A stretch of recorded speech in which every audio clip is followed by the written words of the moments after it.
3강 22페이지 요거 한번 가보도록 합시다. 자, 요 작품 원래 이제 소설 읽을 때는 보기 박스 먼저 읽어보는 거 괜찮긴 한데 선생님이랑 같이 할 때는 요 앞에서부터 그냥 바로 보자고. 자, 가자. 자, 한동안은 어떻게 읽는지 알죠? 인물 체크하고 끊어읽기 줄거리 파악이야. 한동안은 누가 나를 쳐다보고 수근거리기만 해도 엄마 이야기라고 지레 짐작했으며 남에게 그것을 눈치채기 싫어서 짐짓 고개를 숙여버리곤 했다. 그러나 바로 그렇게 남에게 관찰당하는 것을 싫어했기 때문에 나는 누구보다 일찍 나를 숨기는 방법을 터득했다. 자, 여기까지만 가자고. 앞부분에 줄거리가 없이 갑자기 시작하기 때문에 너무 많이씩 끊어읽게 되면 내용 파악이 더 안 되는 경우가 있으니까 짧게 걸어가도 돼. 여기는 어쨌든 나는 누구보다 일찍 나를 숨기는 방법을 터득했어요. 왜? 남에게 관찰당하는 것을 싫어했기 때문에. 이렇게. 자, 끊었어. 갑니다. 또 누가 나를 쳐다보면 나는 먼저 나를 두 개의 나로 분리시킨다. 하나는 내 안에 그대로 있고 진짜 나에게서 갈라나간 다른 나로 하여금 내 몸 밖으로 나가 내 역할을 하게 한다. 이것도 잘라. 앞에 부분 좀 잘라. 두 개로 분리시킨대요. 내 몸 밖으로 나간 다른 나는 남들 앞에 노출되어 마치 나인 듯 행동하고 있지만 진짜 나의 몸속에 남아서 몸 밖으로 나간 나를 바라보고 있다. 하나의 나로 하여금 그들이 보고자 하는 나로 행동하게 하고 나머지 하나의 나는 그것을 바라보는 것이다. 그때 나는 남에게 보여지는 나와 나 자신이 바라보는 나로 분리된다. 이것도 쭉 가. 이렇게 고민할 바에는 빨리빨리 이렇게 가는 거야. 자, 다음. 물론 그 중에서 진짜 나는 보여지는 나가 아니라 바라보는 나이다. 남의 시선으로부터 강요를 당하고 수모를 받는 것은 보여지는 나이므로 바라보는 진짜 나는 상처를 덜 받는다. 이렇게 나를 두 개로 분리시킴으로써 나는 사람들의 눈에 노출되지 않고 나 자신으로 그대로 지켜지는 것이다. 이렇게. 상도 어디겠냐, 밑줄은? 푹 들어오지. 그지? 항상 누가 선생님이 해주길 바라기보다 네 머릿속으로 먼저 생각해야 돼. 밑줄을 거는 걸. 선생님이랑 밑줄 긋는 거 달라도 상관없어. 어차피 답은 정해져 있지 않으니까. 선생님이 마지막에 할게요. 이렇게. 이름으로써 그대로 나를 지키는 것이다. 이런 방법을 통해서 나 자신을 지키는 것이야. 좀 더 가볼게요. 진짜의 나 아닌 다른 나를 만들어 보인다는 점에서 그것은 위선이나 가식일지도 모른다는 생각을 한 적이 있다. 꾸며 보이고 거짓으로 행동하기 때문에 나를 두 개로 분리시키는 일은 나쁜 일일지도 모른다고 생각했던 것이다. 그러나 내가 자기라는 말을 알게 된 뒤부터 그런 의혹은 사라졌다. 나의 분리법은 위선이 아니라 자기였으며 자기는 위선보다 훨씬 복잡한 감정이지만 엄밀한 의미에서 부도덕한 일은 아니었다. 여기 나오죠? 여기는 나 자신을 분리하는 것은 위선이 아니라 자기였다 라고 했고 그건 엄밀하게 말하면 부도덕한 일은 아니었다. 이렇게. 그러므로 이제 내가 아는 어른들의 비밀을 털어놓는데 나는 아무런 꺼리낌도 빚진 마음도 갖고 있지 않다라고 나와 있어요. 그럼 이 뒤에 나오는 건 뭐가 나오겠니? 바로 어른들의 비밀이 나오겠죠. 그래서 얘는 연달아 붙어 있지만 이렇게 한번 해보도록 합시다. 자, 그래서 이제 뒷부분에서는 어른들의 비밀이 나오게 됩니다. 자, 가자. 앞부분의 줄거리 갑니다. 이모는 중략부분 줄거리. 이모는 군인인 이형렬과 펜팔을 하게 되고 할머니의 눈을 피해 편지 전하는 일을 나에게 시킨다라고 했어요. 이게 아마 어른들의 비밀인 것 같죠? 중력 부분 줄거리는 이미 요약한 거라 더 이상 요약할 게 없어요. 이게 답니다. 자, 그럼 갑니다. 그러나 일단 그 관문만 지나면 어려운 단어나 비유법 없이 평이한 문장이 쭉쭉 나열되므로 아주 읽기가 편하다는 것이 짧다는 사실과 함께 그의 편지의 장점이었다. 그의 편지. 자, 상도 여기서 그가 누군지 알겠냐? 누구야? 그치. 그럼 어떻게 해야 되겠니? 얘를 이렇게 연결해 주는 거야. 같은 사람이라는 거야. 내용을 간추려 본다면 대강 이런 이야기였다라고 나와 있죠. 그럼 이 뒤에 나와 있는 내용은 누구의 편지겠니? 그의 편지가 되겠지? 오케이. 좋아요. 그러면 이렇게 하면 되겠다. 자, 그의 편지의 장점이었다라고 했고요. 내용을 간추려 본다면 대강 이런 내용이었다라고 나와 있죠. 그럼 여기 있는 내용은 편지 내용이니까 아마 뭐 중요한 내용이 있을 수도 있겠지만 편지에서 어느 하나의 주제로 쓰지 않잖아. 그러니까 여기는 그냥 읽을 때 어떻게 여기에 그냥 이형렬이라는 사람이 편지에 쓴 내용이 있구나. 나중에 필요하면 여기 찾아보자. 이렇게 생각하는 게 맞아. 그래서 여기 있는 걸 뭐 그렇게 크게 뭐 집중해서 내용을 집중해서 읽지 않아도 돼. 그냥 편하게 읽어보면 돼. 자, 선생님 빠르게 한번 읽어볼게요. 나 이형렬은 서울에서 사업을 하는 이 아무개 씨의 이남 일녀라고 나와있죠. 여기 이형렬 나왔으니까 아까 여기서 얘를 연결 안 했다면 어이구 다 잘랐네. 만약에 여기서 연결을 이렇게 안 했잖아. 그럼 여기서 이렇게 연결해도 돼. 어차피 이형렬이라는 것만 알면 되니까. 이남 일녀 중 막내로 태어났다. 나이는 22살. 대학에서 전공은 토목과. 누나는 시집을 갔고 형은 가업을 물려받기 위해 아버지의 회사에서 사회경험을 쌓는 중이다. 장래 소망은 전공을 살려 토목회사에 취직을 하거나 공부를 계속하여 교수가 되는 것이다. 하지만 고리타분하게 살고 싶은 마음은 조금도 없으며 결혼을 빨리 해서 가정을 이룬 다음부터는 아내와 함께 테니스도 치고 여행도 다니며 즐겁게 살 계획이다. 다룰 줄 아는 악기는 하모니카이고 취미는 오토바이 타기인데 애인을 뒷자리에 태우고 숲길을 쌩 달려보는 게 오랜 꿈이었지만 아직 애인이 없어서 그렇게 해보진 못했다. 그동안은 공부밖에 몰랐고 아직 그럴 때가 아닌 것 같아서 여자를 사귀지 않았기 때문이다. 영옥씨 동그라미죠. 영옥씨의 사진을 받아보고 특히 눈이 아름답다고 느꼈다. 그리고 그동안 영옥씨의 편지를 받아볼 때마다 어쩌면 이렇게 순수한 마음을 가졌을까 깜짝 놀라고 말았다. 아름답고 순수한 영옥씨를 알게 된 것은 신의 은총이다 라고 했죠. 그 편지입니다. 다음 이모가 라고 했어요. 여기서 이모는 이름이 뭐게요? 이모의 이름 뭐죠? 이름 뭐야? 그래 영옥씨. 그래서 이렇게 연결해 주는 말이야. 자 여기 그러니까 이형렬의 편지가 끝난 거야. 그 다음에 바로 이모가 나오지. 이모가 편지를 쓰는 시간은 여기서 새로운 이야기가 나오는 거야. 아예. 이모가 편지를 쓰는 시간은 대개 할머니가 잠든 밤이었다. 이렇게. 그러니까 중략 부분 줄거리에도 이모 나오고 이형렬 나오고 할머니가 나오잖아. 거기서 동그라미를 쳤어도 앞부분에 그 중략 부분 줄거리, 앞부분의 줄거리에 나온 인물하고 본문에 나온 인물하고는 다르게 한 번 더 해주는 게 좋아. 한 번씩은. 할머니는 초저녁 설거지를 마치고 들어오면 연속곡을 듣기 위해 라디오 앞에 앉곤 했다.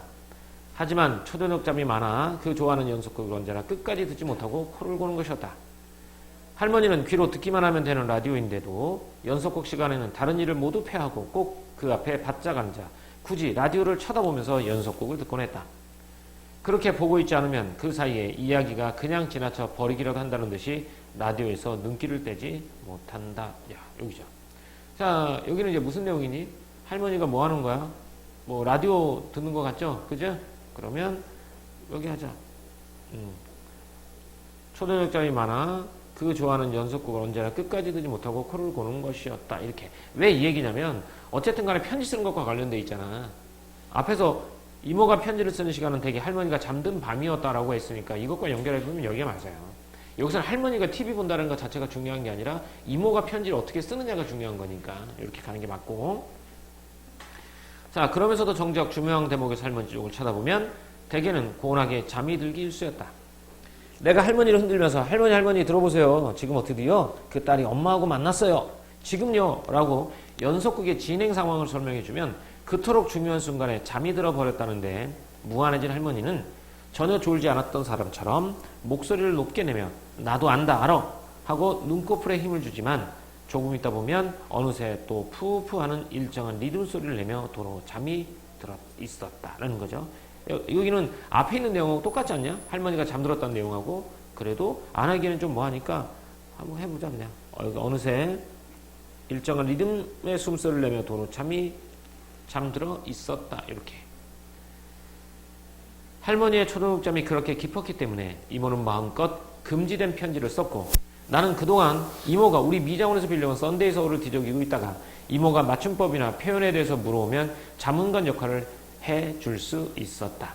이렇게. 자, 여기도 하나 해주자면 편지를 썼다 아니면 자문관 해줬다 뭐 둘 중에 하나 해도 될 것 같으니까 편지 썼다 해도 할게. 이렇게. 이모가 이형렬에게 보내는 편지는 대충 이런 식으로 이형렬이 이모에게 보내는 편지와 사이좋은 대구를 이루었다라고 했고 이 다음에 나올 내용은 누구의 편지? 이모의 편지가 되겠죠. 자, 이모의 편지도 선생님이 빠르게 한번 읽어볼게요. 나 전영옥은 경찰 고위직에 있었던 전 아무개 씨의 일남일녀 중 막내이다.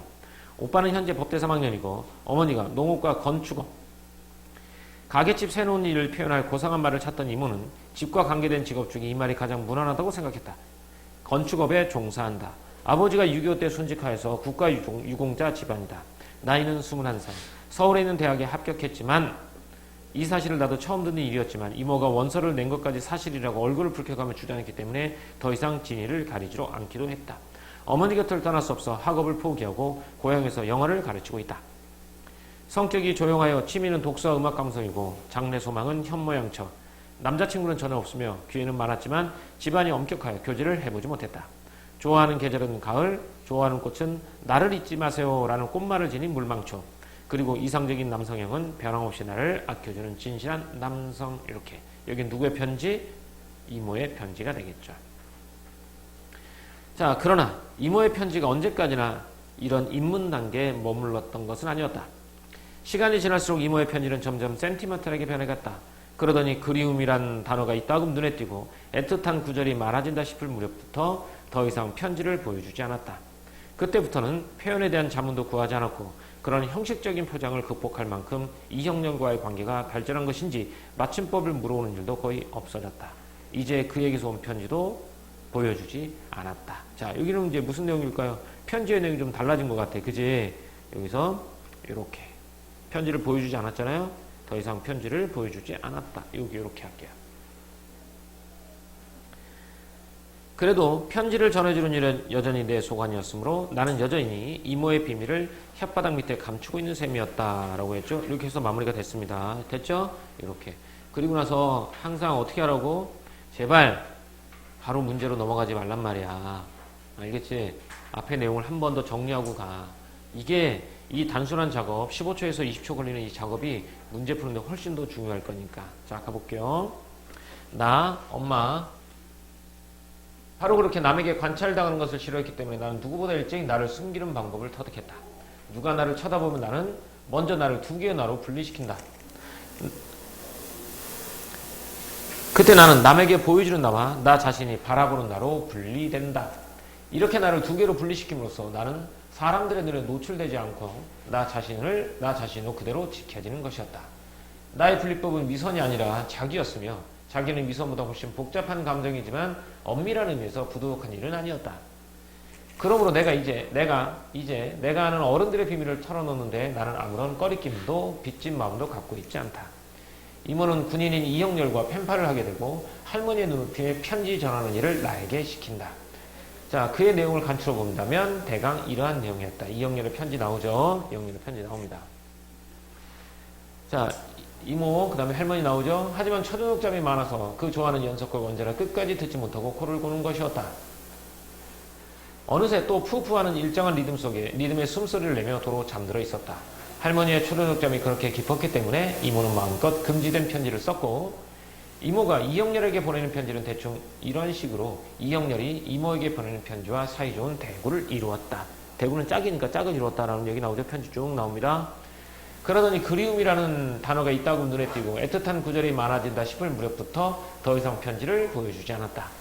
그래도 편지를 전해주는 일은 여전히 내 소관이 없으므로 나는 여전히 이모의 비밀을 혓바닥 밑에 감추고 있는 셈이었다. 이렇게 소설 읽었죠? 이렇게 읽으면 어때 상대야 줄거리 파악이 되죠? 별다른 내용 없지? 오케이, 갑니다. 다음 문제 가볼게요. 16번 서술상의 특징이라는 문제가 나오는데 이 문제의 출제 빈도수는 현대소설에서는 거의 100%인 것 같아요. 안 나오는 적은 거의 없던 것 같고 고전소설이 한 두세 번에 한 번씩 나오는 거니까 이건 서술상의 특징. 이런 문제 풀 때는 어떻게 해? 일단 서술상의 특징 문제가 두 가지로 나눠져요. 손이 얼었다. 글씨가 잘 안 써진다.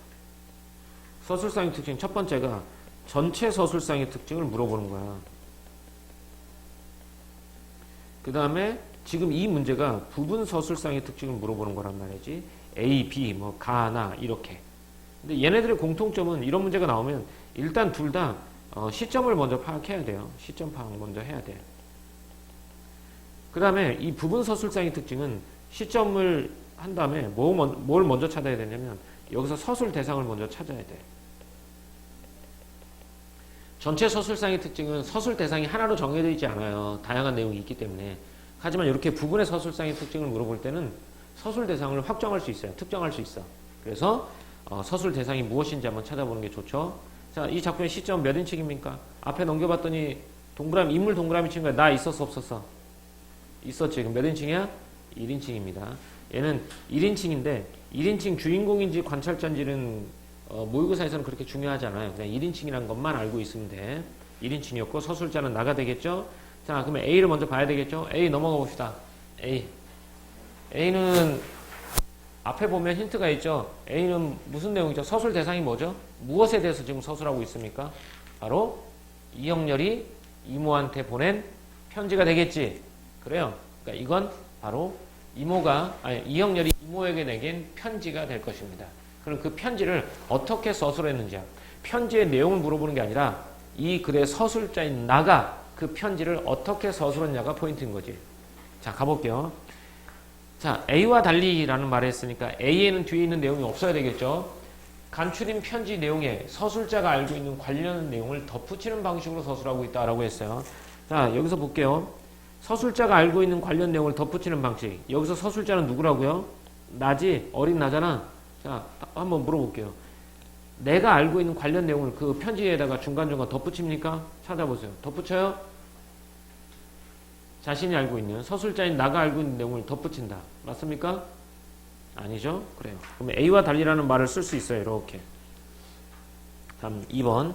B와 달리 A는 서술자가 편지 내용에 대해 의문을 제기하는 방식이라고 했어요. 의문을 제기하는 방식. 누가? 서술자인 나가 편지에 대해서 의문을 제기합니까? 아마 의문을 제기했다면 물음표가 나와 있거나 아니면 의문 형식이 있겠죠? 얘도 없죠? 그러니까 얘는 X가 되겠으니까 2번은 틀렸고요. 3번. A와 B 모두 서술자가 편지의 내용에 논평을 곁들이는 방식이라고 했는데, 논평이라고 하면 논평은 이렇게 되겠죠. 서술자의 편지에 대한 주관적인 평가를 말해요. 그 편지에 대해서 서술자가 평가를 내립니까? 이 편지는 어떻다 저렇다 평가를 내려요? 그러니까 평가를 만약에 내린다면 봐야 돼. 문학이라고 해서 느낌, 감 이런 거 절대 아니야. 서술자에 대한 평가가 있다고 생각하면 그 평가가 해당하는 부분을 밑줄을 그을 수 있어야 돼. 이건 서술자가 주관적으로 평가한 거다. 자, 도현아 있니 없니? 한번 찾아봐봐. 다시 한번. 여기 부분이랑 밑줄을 그을 수 있어야 돼요. 평가. 주관적인 평가. 서술자인 나의 평가. 없죠? 그럼 얘도 A도 X가 되겠죠? 없으니까 X입니다. A, B 모두 편지 속에 숨겨진 비밀을 서술자 하나씩 밝혀가는, 비밀을 밝혀가는 방식 아니죠? 이렇게 아니야. X입니다. A는 서술자가 과거에 본 편지 내용을 회상하는 방식, 이런 것들은 안에 것만 보는 게 아니라 위아래를 좀 봐야 되는데, 위에 뭐라고 나오냐면 이영렬이 보낸 편지에 간추리면 다음과 같다라고 했지. 이 편지를 지금 읽은 거 아니면 전에 봤던 거야? 민서, 전에 봤던 거니 지금 보고 있는 거니? 간추렸다고 말했으니까 이거 뭐야? 전에 봤던 거겠지. 그럼 얘는 뭐가 돼? 회상하는 방식이라고 봐도 무방합니다. 그래서 얘는 이렇게 되겠죠. 답은 A 아닌 B가 되겠죠? 자, 다시 그럼 B로 넘어가 볼게요. B도 역시 서술자는 납니다. 서술자는 나 똑같아요. 그럼 여기서 서술 대상은 누구의 편지? 이모가 이영렬에게 보낸 편지입니다. 그러면 여기서도 가볼게요. 서술자, 내가 알고 있는 관련 내용을 덧붙이는 방식이라고 했어요. 자, 서술자인 나가 알고 있는 내용을 거기에 덧붙이고 있습니까? 편지 쭉 한번 읽어봐. 편지를 봐야지 알지. 덧붙이고 있니? 내가 알고 있는 내용 있어? 민서? 있어? 상도? 어디야? 그렇지. 가로 안에 있는 내용이겠지. 그럼 가로 안에 있는 내용은 누구의 생각, 누가 알고 있는 거니? 내가 알고 있는 내용과 관련 덧붙인 거지? 이렇게 맞네요. 오케이, 좋습니다. 그러면 답 몇 번이 되겠니? 1번이 되겠죠? 이렇게 좋아. 17번은 줄거리 파악하는 문제니까 니네가 한번 읽고 줄거리 파악 한번 해볼래요?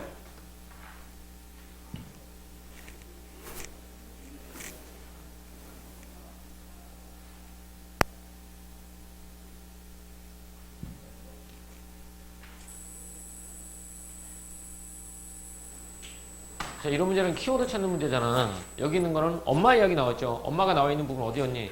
앞부분이었지? 이영렬의 편지가 짧으면서도 어려운 단어가 없어 읽기가 편하다고 느끼고 있다. 이영렬 편지가 나와 있는 부분은 어딘지 알죠? 거기 앞부분 뒷부분이겠죠. 할머니 인물 체크했죠? 이모는 이영렬의 사진을 보고 라고 했는데 이건 이모의 편지 내용을 보면 되겠죠? 이모는 편지 애틋한 표현이 말 아니다 싶을 무렵부터 편지 표현에 대해 나에게 자문을 구하지 않았다. 여기는 마지막 부분이겠죠? 키워드가 다 있어요. 있는 그대로 찾고 나서 답을 풀면 되죠. 민서 몇 번? 나 쳐다본 거는 문제 다 풀어서 나 쳐다본 거 아니었어? 상도 몇 번? 4번. 이모는 이영렬의 사진 봐요? 안 봐요? 안 봅니다. 편지의 내용을 보면 본다는 내용은 없어요. 그러니까 이런 문제 풀 때는 이런 문제는 짐작하는 문제가 아니에요. 솔직히 말하면 짐작하는 문제가 아니라 어떤 문제라고? 눈으로 직접 확인하는 문제야. 눈으로 직접 확인하는 문제. 여기서 이영렬의 사진을 보는 장면이 있나? 보면 없습니다. 그러니까 이거 볼 때 머릿속으로 생각하지 말고 이 내용이 보면 어디 있는지 아니까 자꾸 찾아가서 직접 확인해 보도록 합시다. 자, 보기를 바탕으로 윗글을 감상한 내용으로 적절하지 않은 거. 외적 중괄호 문제고 3점짜리 문제가 되겠습니다. 자, 가자. 새 선물의 주인공은 12살밖에 안 된 소녀이지만 아이답지 않은 시선으로 어른들의 세계를 관찰한다 라고 했어요.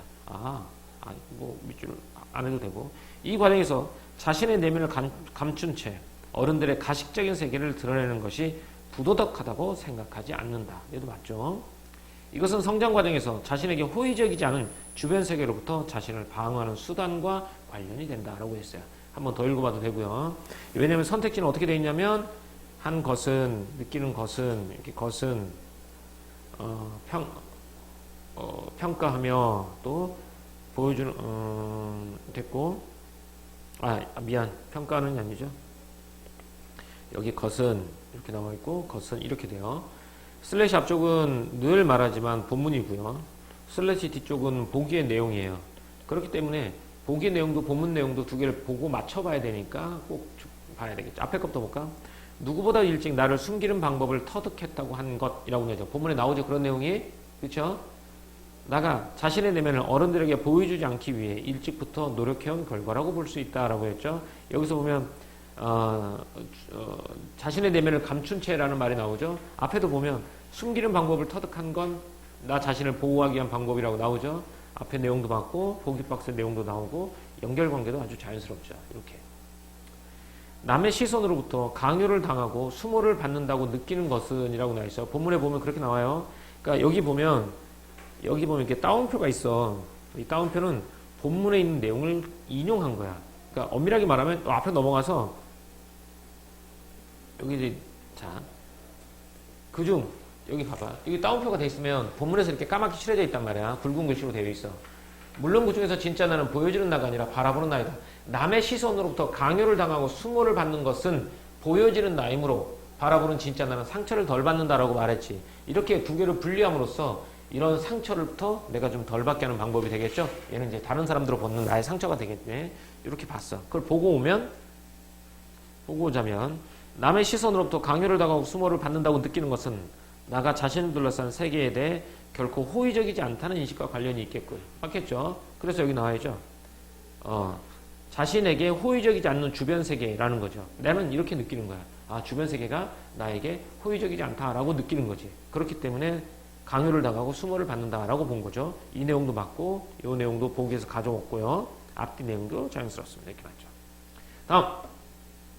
어른들의 비밀을 털어놓는데 빚진 마음은 없다고 한 것은 이라고 나와 있죠. 본문에 볼게요. 앞으로 넘어가 보면 앞부분에 중략 부분 줄거리 나와요.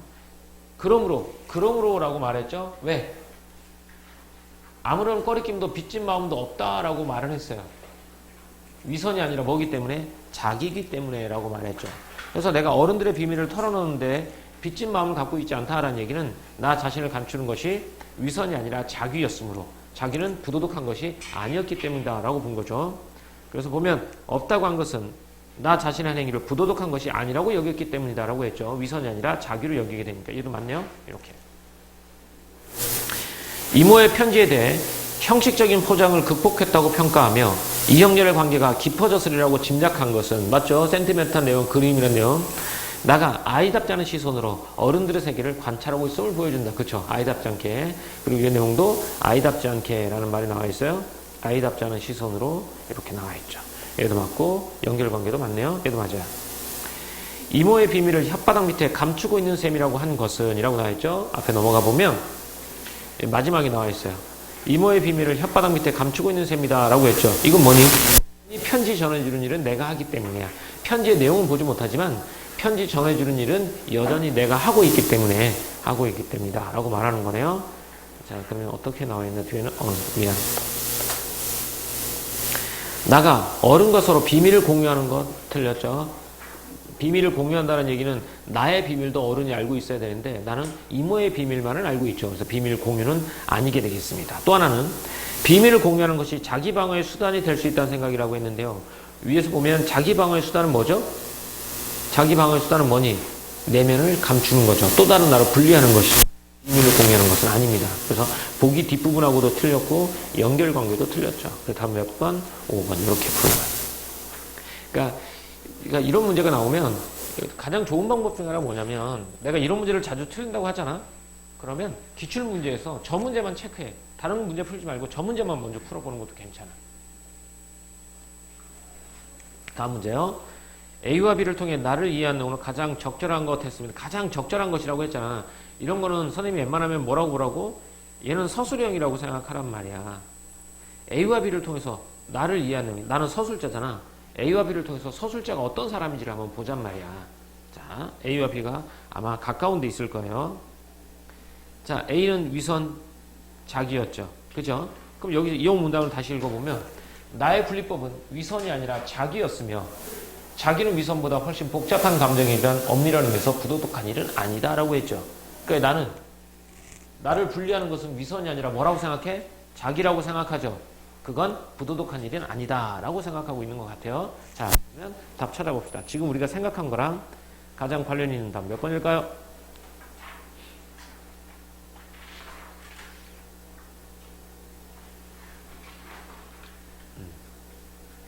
쭉 훑어봐. 선택기는 훑어보는 거야. 쭉 머릿속에 있는 내용하고 관련된 것만 한번 쑥 봐. 한번 쑥 봐서 답이 없으면 뭐 그 다음부터 다시 봐도 되겠지만 한 번에 쑥 보면 답이 나와야 돼요. 이건 위선이 아니라 자기야. 그렇기 때문에 이건 부도덕한 일은 아니야. 이렇게 말하고 있는 거죠. 나를 분리하는 것을.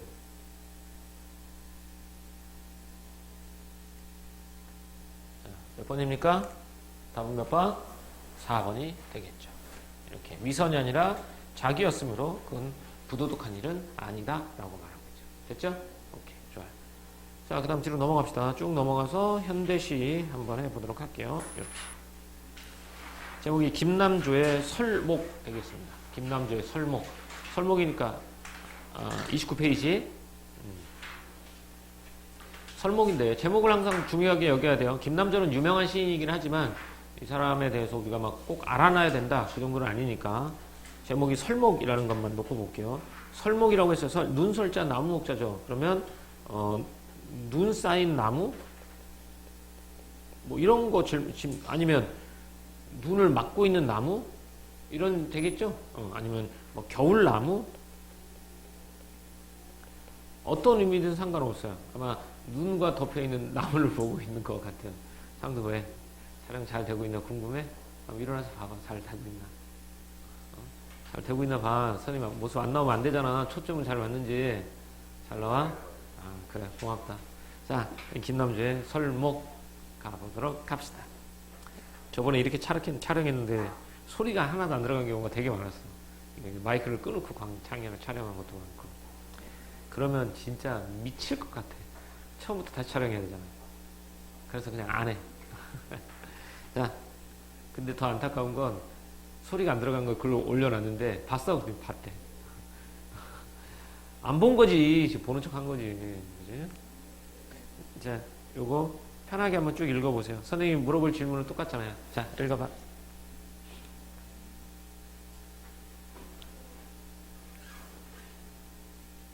쭉 읽어 편하게. 그리고 선생님이 이제 질문할 거니까 질문에 대한 답 찾아서 해석하면 되죠. 그리고 선생님이 어떤 질문할지도 대충 알잖아요. 그치? 그럴 때는 선생님이 어떤 거 질문할 건가에 대해서 미리 한번 생각해 보는 것도 나쁘지 않고요.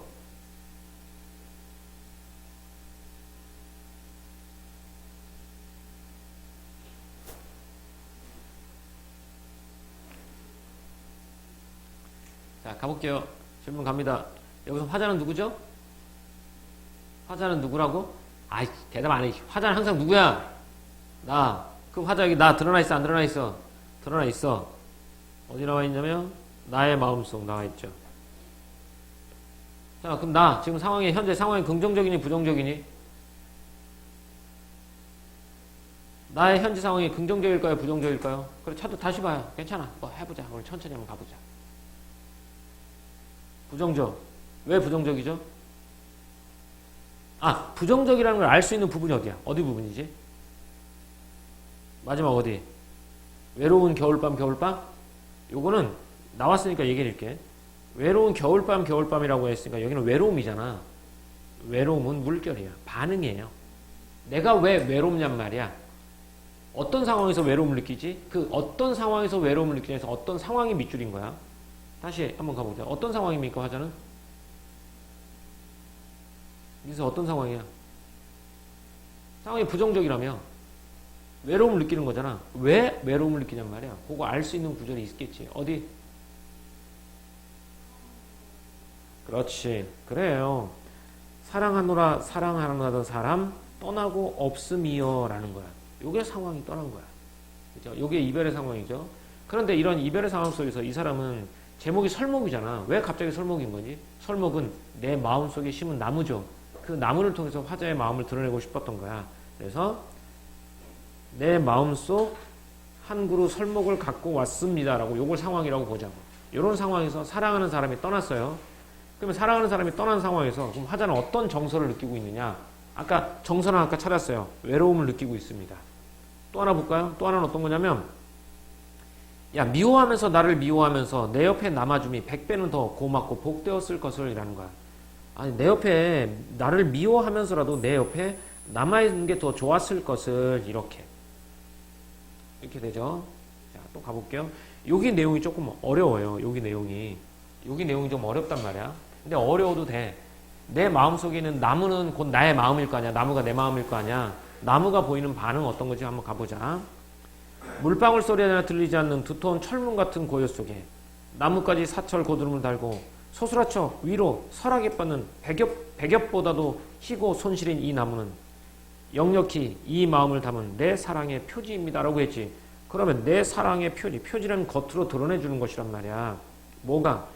백엽보다도 희고 손실인 이 나무는 내 사랑의 표지입니다 라는 거야. 그지? 흰 나무가 내 마음입니다. 내 사랑은 이겁니다 라고 말을 해요. 그런데도 여기가 조금 내용이 잘 이해가 안 될 거야. 안 되면 상관없어. 안 되는데도 넘어가도 돼. 왜냐면 문제 속에서 그 의미를 파악할 수 있고 뒤에 문제 풀다 보면 보기 박스도 있으니까. 그럼 여기까지만 파악해 보자면 이거지. 나는 내 마음속에 나무를 하나 심어 있는 상태야. 그지? 근데 나는 지금 사랑하는 사람이 나를 떠났습니다. 그래서 내가 뭐라고 말하냐면 야, 나를 미워하면서라도 내 옆에 있어주는 게 좋았을 것을. 그리고 외로움을 느끼고 있죠. 그리고 또 하나 희고 손실인 나무가 내 마음입니다 라고 말하는 거야. 그래서 우리가 정확하게 파악하지 못하는 건 희고 손실인 이 나무가 어떤 마음인지를 잘 모르는 것 정도. 이렇게까지만. 실은 이렇게까지 해석해야지 1분이죠. 이 안에 있는 담겨져 있는 의미까지 우리가 파악하려고 하잖아. 그러면 안 좋은 일이 벌어지는 상황이 더 많아. 어떤 거냐면 내가 이걸 완벽하게 해석하면 상관없는데 어설프게 잘못 해석하면 문제를 아예 그르치게 돼.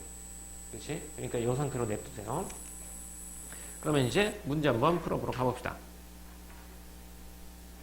가나에 대한 이해로 적절한 것 했습니다.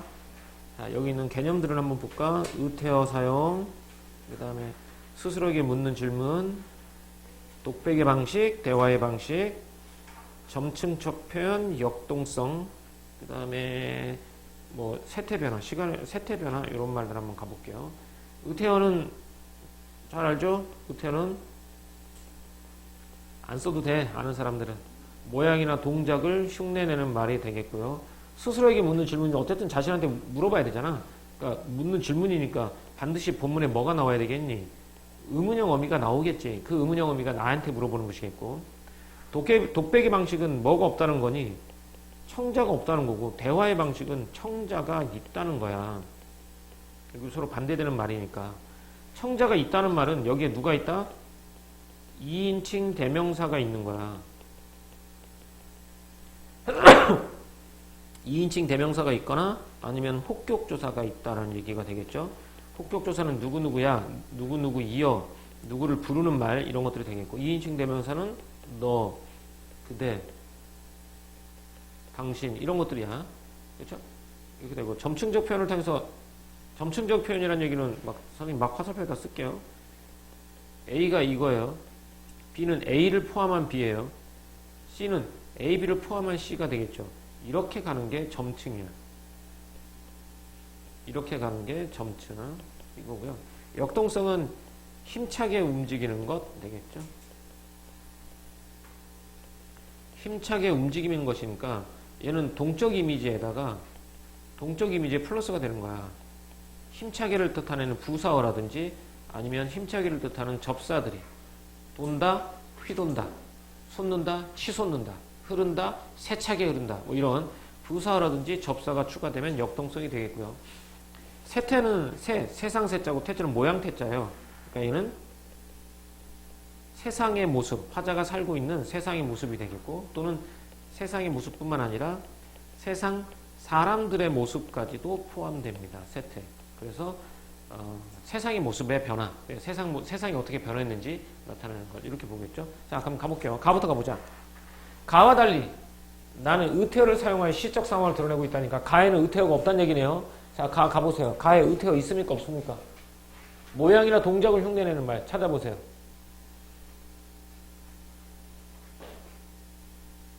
있나요?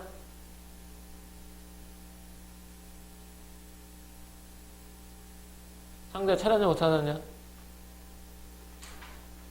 찾았어 못 찾았어? 있냐 없냐라고 묻지 않았죠 선생님이? 찾았어 못 찾았어? 어디 있어?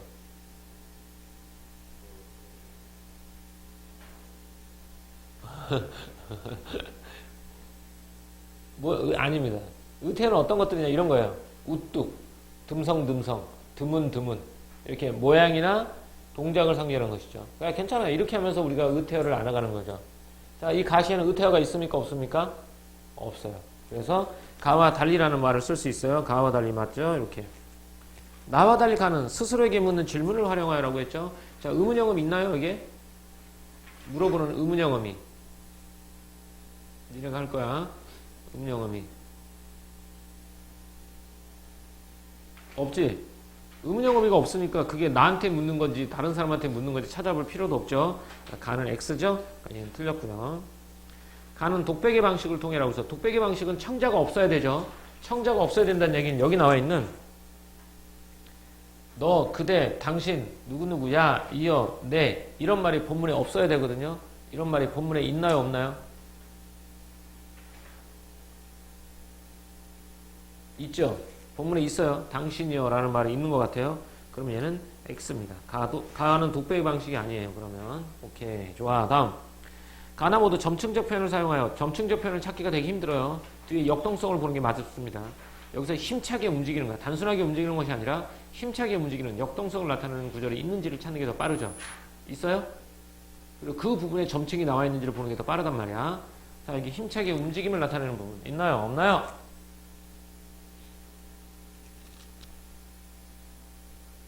없죠? 힘차게 움직이는 부분도 없습니다. 그래서 얘는 역동성도 아니기 때문에 굳이 점층적 표현을 찾을 필요가 없습니다. 이렇게 X예요. 가나 모두 시적 대상의 변화가 여기서 시적 대상의 변화, 시적 대상은 설목이겠죠. 이걸 통해서 시간음에 따른 세상의 모습, 세상 사람들의 모습이 변화하는 것을 나타냈다. 여기 세태 변화 있어 없어? 세상 모습 없죠. 여기서는 나 위주의 시예요. 나의 심정 위주의 시예요. 나의 심리 변화가 나와 있지 세태 변화는 없습니다. 그럼 얘도 X가 되겠죠. 그럼 답은 몇 번이니? 답이 1번이죠. 그래서 확인을 한번 해봐야 돼요. 나의 의태어 있는지 확인해 보세요. 시는 해석이 안 되더라도 의태어 정도는 나를 통해서 확인할 수 있어야 돼. 나의 의태어 있는지 없는지 확인해 보면 되겠죠?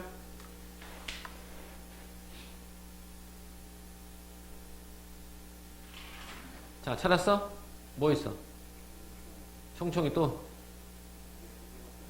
아니, 한 개 더 있을 거야. 한번 다 쳐줘봐. 뱅뱅. 여기 뱅뱅. 또 어정어정. 왈칵. 이런 것들이 바로 의태에 해당합니다. 알겠어? 오케이. 그래서 답은 1번이 맞죠? 이렇게 풀었어요. 자, 또 가와 관련된 문제 하나 더 있으니까 요거는 가나니까 일단 같이 풀어봅시다. 이런 것들은 나중에 풀어봐도 되는데 이게 왜 선생님이 혼자 하기 힘드냐면 선생님이 태블릿이 화면이 하나만밖에 안 나오니까 넘어갔다 왔다 갔다 하기 너무 복잡해요. 나중에 한꺼번에 풀게요. 자, 26번 외적 중괄형이죠. 아까랑 똑같아요. 문제가 어떻게 만들어졌는지 우리 알아. 갖고 왔다는 것은, 간절히 바라는 것은, 뻗은 것은, 내 사랑의 표지라고 하는 것은, 죽어도 좋다고 하는 것은 이렇게 나눠지는 거야. 자, 그럼 보기 한번 읽어볼게요. 가에서는 이별한 뒤에 혼자 남게 된 화자가 내면의 슬픔과 자신의 사랑에 대한 인식을 드러내고 있다라고 있어요. 여기서는 화자가 내면의 슬픔과 자신의 사랑에 대한 인식을 드러내고 있대요. 설목은 상대방에 대한 절대적 사랑의 표상이래요. 그럼 절대적 사랑의 표상이라는 얘기는 그럼 여기서 설목은 절대적 사랑이구나 라는 거야. 우리 몰랐잖아. 시 해석할 때는 이걸 알 수 있어. 이제 그렇구나. 이 작품은 화자의 영원하고 순결한 사랑에 대한 정신적 지향이라고 했는데, 지향은 바라는 것이죠. 바람이에요. 바람. 정신적 지향. 이 사람은 영원하고 순결한 사랑에 대한 정신적 지향을 드러내고 있구나라는 거. 여기는 그럼 나와 있는 건 뭐겠니? 내면의 슬픔, 그리고 절대적인 자기 사랑에 대한 인식이라고 했으니까 그 사랑에 대한 인식은 절대적인 사랑, 그리고 영원한 순결에 대한 정신적 지향, 이게 나타나 있다고 보는구나라는 거죠. 자, 그러면 여기 앞뒤 맞춤 한번 풀어볼래요? 이거랑요. 이거 한번 풀어보세요. 그냥 풀어봐요. 이렇게까지 해놓으면 앞에 따옴표 있다는 건 앞에 있는 본문의 구조를 가져온 거야. 앞에 넘겨보고 와야 돼. 나 안 넘겨본다고 니네도 안 넘겨보면 안 돼. 자, 넘겨보세요.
몇 번일까요?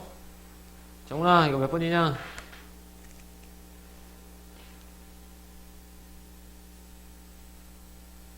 2번. 이렇게. 일단, 여기 보면, 이별의 슬픔을 정신적으로 승화라는 말은 안 나와요. 그죠?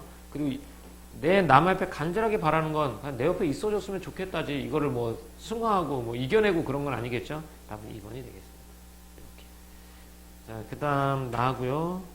그렇다면 이제 나시 한번 보도록 하겠습니다. 나시 한번 보자.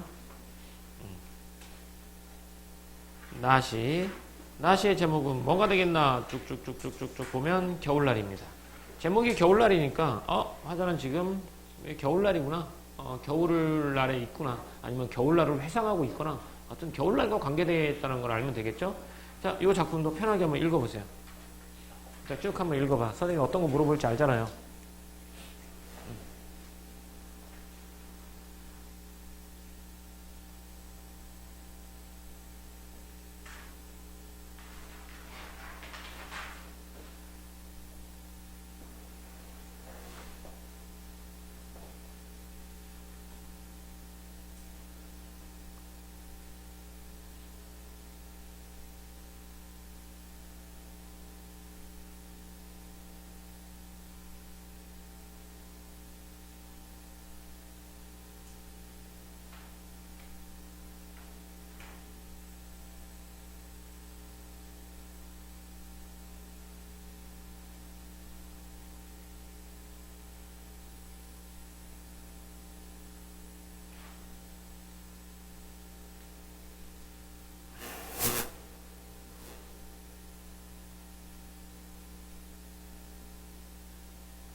자, 질문 갈게요. 화자는 누구요? 화자는 항상 누구라고? 나 드러나 있어, 안 드러나 있어요? 그러니까 나는 없는 것 같아요. 드러나 있지 않는 것 같아요. 그죠? 자, 화자의 현재 상황은 긍정적일까요? 부정적일까요? 지금 상황이 긍정적 같아요? 부정적인 것 같아요? 부정적이죠. 어딜 통해서 부정적이라는 걸 알 수 있죠?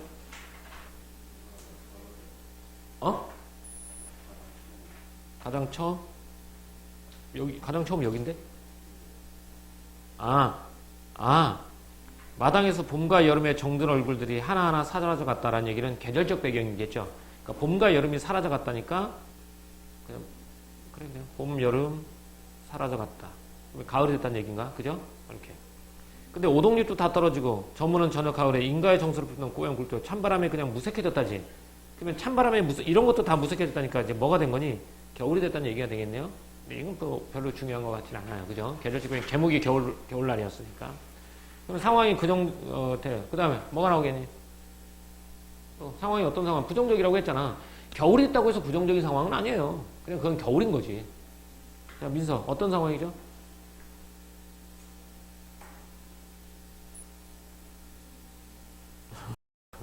그걸 쳐다보고 만 있어. 도현이, 어떤 상황이 지금? 부정적이라면 어떤 상황인데 부정적이야? 그래.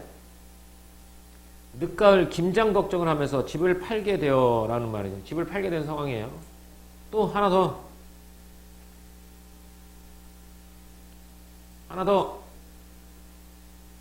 어머님 한 분만 오시지 않아서 벼랑간 앞니가 빠진 듯 이런 거죠. 어머니가 어떻게 된 거야 지금?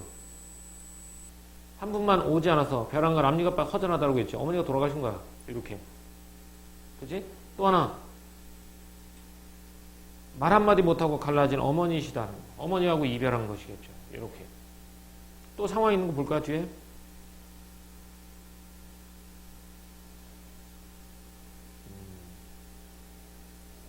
자, 이렇게까지만 갑시다. 자, 그럼 이런 상황에서 화자가 느끼는 반응, 정서. 하나 일단 나오죠? 다가오는 겨울이 외롭고 무서웠다. 이런 거.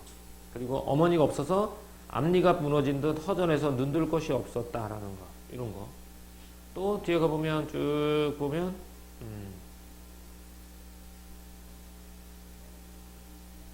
그래. 고난의 잔이 얼음을 녹이며 찾는 것은 슬픔이 아니요 겨울 하늘에 푸른빛을 띤 봄이다라는 거니까 봄을 기다리고 있는 것이겠고. 그리고 또 하나 됐고 어느 날 목 없는 아침이 또 왈칵 달려들면 친구들의 손 한번 바로잡지 못하고 떠나가리라 라고 나와 있는 거 이렇게 되겠죠. 자, 이 사람들이 곧 이사를 가야 되는 거 같죠? 늦가을에 이사를 가면서 이제 겨울을 김장을 앞두고 걱정을 하면서 이사를 가게 됩니다. 근데 어머니가 돌아가신 상황이고 그 상황에서 다가올 겨울이 무섭고 두렵습니다. 그리고 어머니가 없어서 허전함도 느끼고 있고요. 하지만 바라는 것은 봄을 바라고 있고요. 마지막에 또 아침에 발싹 다가오면 이 친구들 이런 친구들이라고 하는데 이런 친구들은 어떤 거냐면 귀뚜라미, 왕거미 이런 친구들한테 손 한번 바로잡지 못하고 또 가야 되는 상황이 된 거지. 이렇게 봅시다. 자, 그러면 문제 한번 가볼게요. 요거 나의 기억력 잠깐만 남아있는 문제가 25번하고 27번 요거밖에 없나요? 자, 그럼 선생님은 여기를 한번 볼 테니까 니네가 한번 풀어보세요. 이거 한번 풀어봐요. 기억부터 먼저 보고 본문에서 기억을 보고 나서 기억의 앞뒤를 먼저 보고 와. 선택지 보고 본문의 기억을 맞추는 게 아니야. 기억을 먼저 보고 와. 기억은 뭐라고 나왔냐면 늦가을에 김장 걱정을 하면서 집을 팔게 되어라는 얘기잖아. 그래서 다가오는 겨울이 더욱 무섭고 외로웠다라는 것까지 보고 가란 말이야. 그래서 통해 화자가 실상으로 느끼는 삶의 무게를 드러내고 있다. 맞습니까? 맞아. 뒤에 외롭고 무겁다라고 나와 있으니까 맞네요. 자, 니는 뭐냐면 두만강 건너는 이삭군처럼 비유야. 이건 비유 자체가 중요한 게 아니라 쭉 보니까 식구들이 저녁상에 들어앉으니까 벼랑간 어머니가 없다라는 거겠지. 그죠? 여기서 보면 니은을 통해 삶의 터전이 흔들리는 화자의 상황을 드러내고 있다. 맞습니까? 두만강을 건너는 이삭군처럼 이렇게 나와 있죠. 이삿짐을 따라 비탈길을 총총히 걸어간 거야. 회색빛 하늘 속으로 간 거지. 부정적인 상황으로 가는 게 맞는 것 같아요. 좀 애매하면 세모 쳐볼까? 세모. 디귿을 통해 디귿은 어디 보자. 벼랑간 앞니가 무너진 허전에서죠. 어머니의 부재에서 느끼는 상실감. 맞습니다. 맞고요. 리을은 뒤에 앞에서부터 봐야지. 가신 뒤에 보니 세월색에 묻혀있는 형제들 공동의 부엌까지 무너져 낙엽들이 모일 데가 없어졌다라고 했지. 그럼 형제들이 모일 데가 없어진 거 맞네? 이것도. 미음을 통해 어느 날 목 없는 아침에 또 왈칵 다가들면 이런 친구들에게 귀뚜라미, 왕검 이런 친구들에게 손 한번 바로 잡지 못하고 떠나가야 돼 라는 거죠. 화자를 대하는 주변 사람들의 비정함이 나옵니까? 아니죠. 다음 몇 번? 5번이 되겠습니다. 이렇게요. 그래서 여기 이제 화자를 대하는 주변 사람들의 비정함이 아니라 또 다가오면 또 언제 떠나야 될지 모르는 자신의 상황에 대해서 얘기하고 있는 것 같죠? 이렇게 답은 5번이 됐어요. 자, 요건 한번 계절적 배경이죠. 하나는 늦가을이고 하나는 겨울이고요. 얘도 둘 다 가을에서 겨울로 가는 계절적 배경인 것 같긴 해요. 자, 한번 풀어볼래요, 이거? 여기까지가 가고, 여기까지가 나거든? 그죠? 나부터 먼저 보자, 나부터. 자, 겨울이 생명력이 위축되는 계절임을 주목한다면, 나의 말 한마디 못하고 갈라진다는 것은 본문에 찾아봐. 말 한마디 못하고 갈라진다. 앞에 찾아봐. 찾았어? 거기에 화자가 성찰을 통해 내적 성숙을 이루고 있어. 자신을 되돌아보면서 자신을 좀 더 성숙하게 된 것을 나타낸다. 맞아요? 아니죠? 3번이죠. 자, 말 한마디 못하고 갈라진 것은 어디 나오냐면, 어디 나오냐. 말 한마디 못하고 갈라진 거 어디 나오냐. 주제에서 완전히 벗어났는데. 나 못 찾아. 어디니? 이렇게. 초롱을 달고 가던 이튿날 목 없는 아침에 달겨들어 영원한 이별인데 말 한마디 못하고 갈라진 어머니시다라고 했죠. 어머니하고 헤어진 것에 대한 상실감, 허전함 이런 것들이 나타나있지. 그걸 통해서 내적 성숙하고는 전혀 관련이 없죠. 이렇게 풀어도 돼. 이렇게. 그러니까 아까는 얘는 가를 통해서 가니까 얘는 나니까 얘는 나를 통해서 풀어도 될 것 같아요. 그렇죠? 이렇게. 자, 이렇게 해서 문문을 풀어봤습니다. 쉬었다가 다음 거 이제 비문학 질문 어려운 거 2개 있다고 했죠? 어려운 거 2개 해보도록 합시다.